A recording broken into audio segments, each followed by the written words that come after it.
नाज़रीन, शदीद गर्मी में थधो पानी के नेमत का घट नाहे। घरनि में थधो पानी रखण लाइ हिन जदीद दौर में भी अदब बहराड़ी जा माण्हू मिटीअ जा ठहियल थांव ख़रीद कनि था। इन हवाले से पेश है इख़लाक़ अहमद चांडियो जी रिपोर्ट।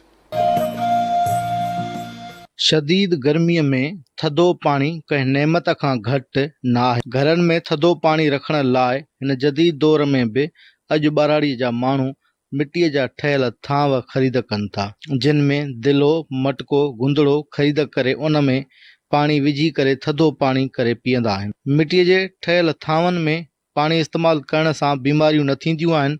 ताज़ो थधो पानी इस्तेमालु करण सां सिहत लाइ बहितरीन हूंदो आहे। अहिड़ी शदीद गर्मी में पोइ सोचियोसीं त वॾड़नि वारी रस्म शुरू कजे।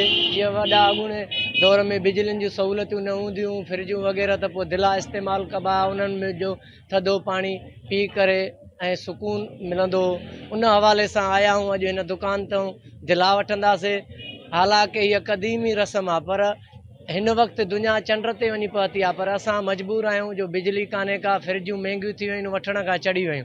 पोइ हे उहो वाइद थांव आहे मिटी जो जेको असांखे कुंभार जी महिनत सां मिले थो ऐं चंद रुपयनि में मिले थो, ऐं हिन जी फैसिलिटी सहूलियत जेका आहे उहा अनमोल आहे। जहिड़ो मट दिला गुंदड़ा ऐं ही जेके आहिनि न पुराणे दौर जा ठिकर जा थांव आहिनि, हिन में पाणी पीअण सां इंसान जूं मुख़्तलिफ़ बीमारियूं ख़तमु थी वेंदियूं आहिनि।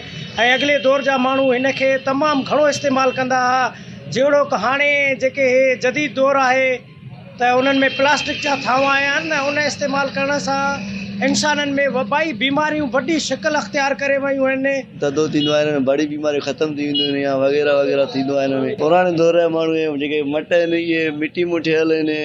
असांखे घणो हे पसंदि आहे ॿाराड़ी में, छाजे करे बिजली कोन्हे। कैमरामैन ममता शाबरानी सां गॾु इख़लाक़ अहमद चांडियो, धरती टीवी न्यूज़ कंबर।